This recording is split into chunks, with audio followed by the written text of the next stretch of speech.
Hi everyone, welcome back to another video. Today we're covering acute pericarditis, which is the inflammation of the pericardium. It's a condition with a very recognizable clinical picture and some classical ECG findings that can come up repeatedly in an exam setting. So this is a condition well worth having nailed down. We'll cover the background, the pathophysiology, how it presents, what to look for on investigations, as well as how to manage it. Starting with some background information. The pericardium is a two-layered fibrous sac. There's an inner visceral layer that sits directly on the hard surface and the outer parietal layer that surrounds it. Between them is a small amount of fluid, usually between 15 and 50 milliliters, which acts as lubrication. Acute pericarditis is inflammation of these layers. Pericarditis typically lasts for 4 to 6 weeks, and there are several potential causes. The most common cause is viral or idiopathic, and the reason these two are grouped together is that most cases labeled idiopathic are probably viral infections that just weren't formally identified. The typical culprits are the Coxsackie virus B and echovirus, though EBV and CMV are also recognized. Beyond viral, the other causes that are worth knowing are also bacterial, including tuberculosis. This is particularly important in immunocompromised patients. You can get inflammation after an MI, and that is called Dressler syndrome. And malignancy can result in pericarditis as well. And some medications have also been noted to induce pericarditis, such as methotrexate. So, thinking about the pathophysiology. When an inflammatory or infectious trigger hits the pericardium, the tissue becomes inflamed and hyperemic. As the inflammation progresses, a fibrous exudate is laid down on the pericardial surfaces.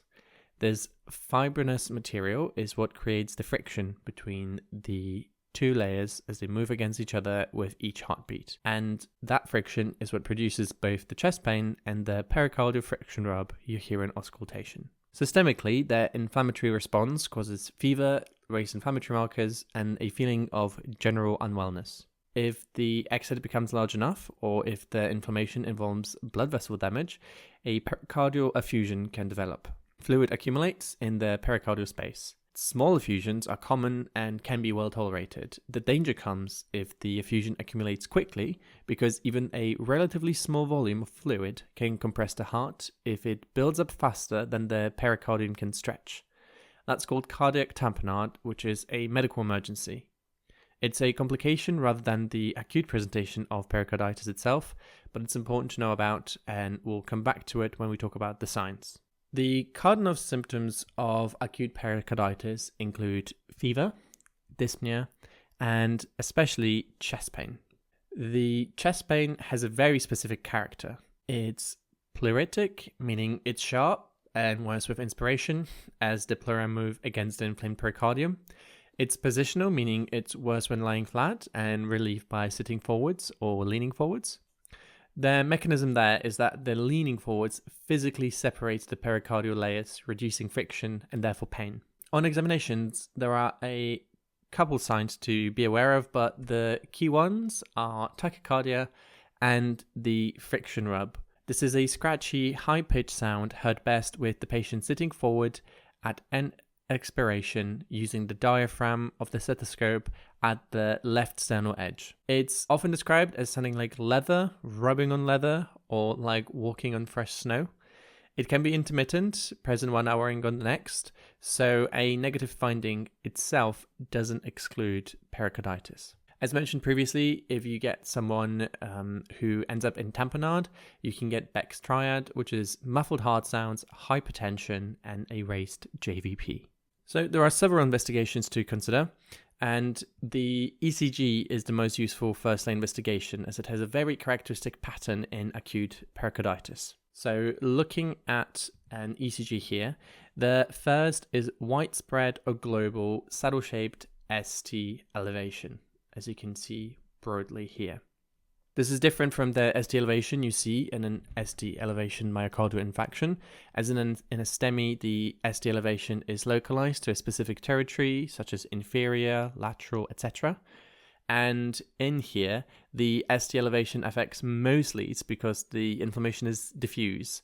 and it also has a concave shape, or the saddle shape, with the middle dipping down a little bit. That shape distinction is clinically useful, but the distribution across multiple leads is the more reliable differentiating feature.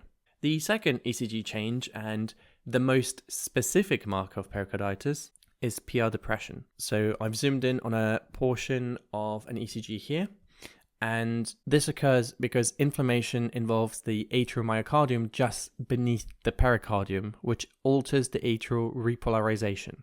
In AVR, you can sometimes see the reciprocal change, which is some PR elevation, but the most important thing to remember is that PR depression is the more specific marker for pericarditis than ST elevation alone, because widespread ST elevation can have other causes.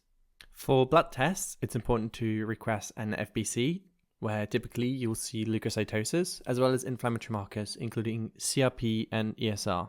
Troponin is another important marker to make sure you take when you take bloods, as a raised troponin indicates myocardial involvement, meaning the patient has myopericarditis rather than isolated pericarditis.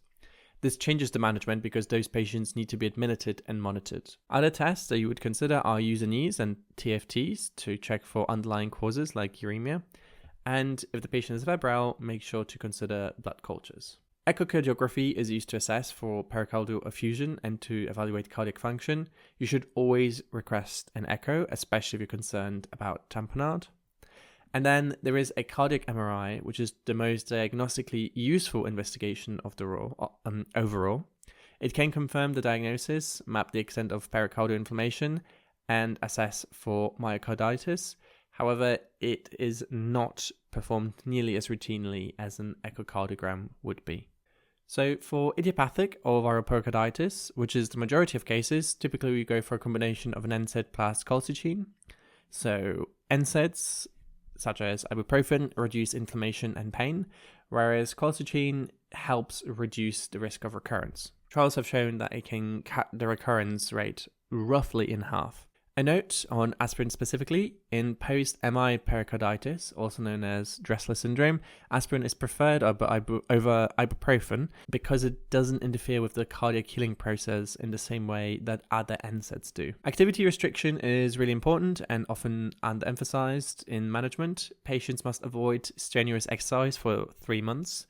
The reason this matters so much is that if there is any degree of myocardial involvement, even if it is subclinical, vigorous physical activity carries a risk of ventricular arrhythmia and sudden cardiac death. This is not optional advice, it needs to be clearly communicated, especially to athletic patients. If there's an identifiable underlying cause such as TB, SLE, uremia, this needs to be treated directly as well.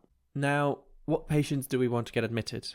There are specific high-risk features that should prompt inpatient management rather than sending the patient home on oral medications. These are fevers over 30 degrees Celsius, a rest troponin suggesting myopericarditis, a large pleural effusion on echo greater than 20 milliliters, failure to respond to NSAIDs after 1 week, being immunocompromised, being on anticoagulants. Any of these is enough to warrant admission. And that's acute pericarditis. The key points are positional pleuritic chest pain that is relieved on leaning forwards, pericardial friction rub on examination.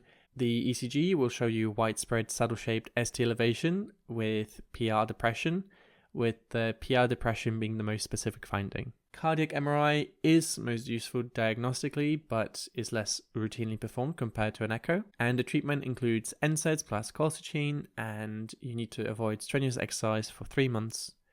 And there are several criteria to consider when admitting patients in, including fevers above 38 and raised troponins. I hope you found this video useful. If you did, please like and subscribe. It really does make a difference. And if you have any questions or if there's any particular topic you would like me to cover next, please leave that in the comments below.